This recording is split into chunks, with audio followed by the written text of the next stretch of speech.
Hello বন্ধুরা, আজ আমি রান্নাঘর থেকে ব্লগটা শুরু করছি। রান্না করছি দই কাতলা রেসিপি। এই রেসিপিটা বানানো খুব সহজ আর খুব কম সময়ে হয়ে যায়। এই সাথে পোলাও ভাতের সাথে খুব ভালো লাগে। তাহলে চলো আমি রান্না করছি, দেখলাম। প্রথমেই নিয়ে নিয়েছি কাতলা মাছগুলো, একটু লবণ মেখে মাছগুলোকে মেখে রাখবো। এই সময় হলুদ বা লঙ্কার গুঁড়ো কিন্তু আমি কোনো ব্যবহার করছি না। মাছটাকে আমি এখন মেখে নিয়েছি, এইভাবে 10 মিনিট রেখে দেবো।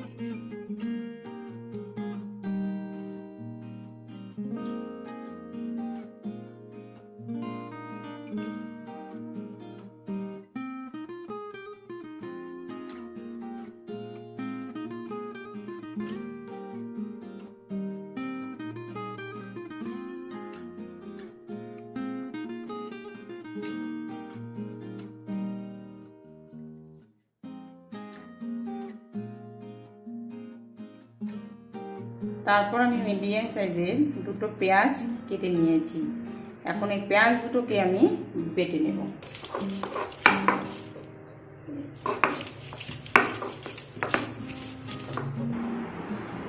আমার এখন পেঁয়াজটা বাটা হয়ে গেছে। এখন আমরা ডাইরেক্ট রান্নায় চলে যাব। প্রথমে কড়াইয়ে তেলটা বসিয়ে দিয়েছি, সর্ষের তেলটা, সেটা গরম হয়ে গেছে। এখন আমরা মাছটা হালকা তাপে ভাজবো।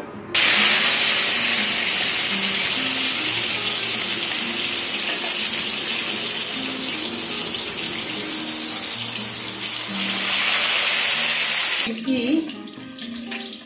তাপ দেওয়া যাবে না, সেটাকে আস্তে হালকা তাপে ভাজতে হবে। বেশি কড়া ভাজা যাবে না। দেখতেই পাচ্ছেন মাছগুলো হালকা লাল লাল হয়ে গেছে। এইভাবেই আমাকে নামাতে হবে, বেশি কড়া ভাজা যাবে না। বেশি কড়া ভাজলে মাছটার টেস্টটা থাকবে না। এখন আমি মাছটাকে নামিয়ে নেব। আমার এখন মাছ ভাজা হয়ে গেছে। এখন আমি পাশে একটা পেস্ট তৈরি করব।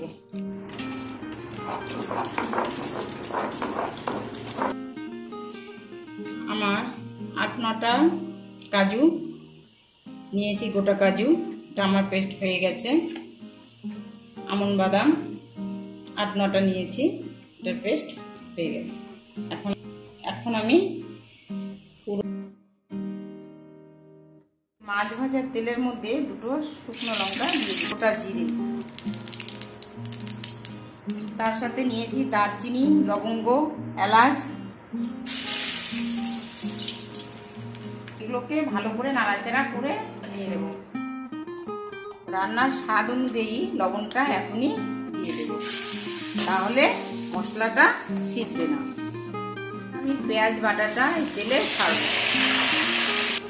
এখন দেখবে পেঁয়াজ বাটাটা আর ছিটবে না। এটাও ফলো করে রাখো তোমরা, তাহলে কখনো রান্না করলে আগে লবণটা দিলে কখনো রান্নাঘর ময়লাও হবে না, তেলটা কোথাও বের হবে না, কড়াইয়েই থেকে যাবে। এই চামচে হাফ চামচের মতো ধনে গুঁড়ো দিয়ে দিচ্ছি, হাফ চামচের মতো জিরের গুঁড়োটা দিয়ে দিচ্ছি, আর দিয়ে দিচ্ছি আদা লঙ্কা বাটাটা। এখন এটাকে ভালো করে মিশিয়ে নেব। এখন এটাকে মশলাটাকে ভালো করে কষিয়ে নেব। দেখতেই পাচ্ছেন তেলটা ছাড়ছে, মশলার থেকে একটু একটু তেলটা ছাড়ছে। এখন আমি মশলা ধোয়া জলটা একটু দেব। এই মশলাটাকে 5-6 মিনিটের মতো আমাকে একটু কষিয়ে নিতে হবে। এখন আমার মশলাটাকে 5-6 মিনিটের মতো সুন্দরভাবে আমার কষানো হয়ে গেছে। আমি যে কাজু বাদামটা বেটে রেখেছি, এই কাজু বাদামটা এখানে মিক্সড করে দিলাম।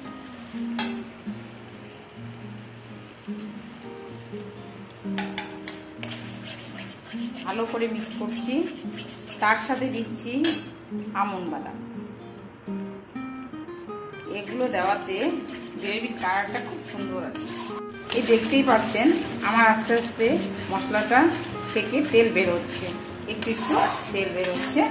এটাকে আমি আরও ভালো করে একটু কষিয়ে নেব।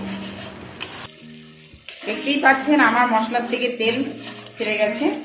এখন আমি এখানে 50 গ্রামের মতো টক দই নিয়েছি। টক দইটাকে ফাটিয়ে নিয়ে আমি সেখানে দিয়ে দেব। টক দইটাকে দিয়ে দিচ্ছি।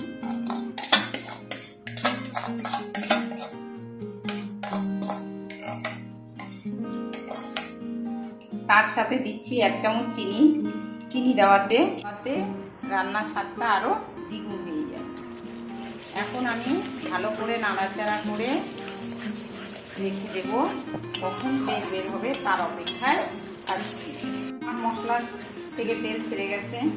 এটা যেহেতু গ্রেভি হবে তাই পরিমাণ মতো আমি জল দিয়ে দেব।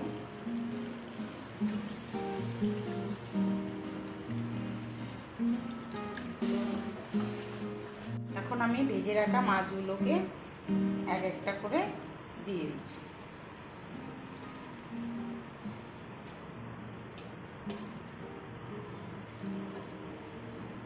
পাঁচ 6 মিনিটের মতো ঢেকে রাখবো।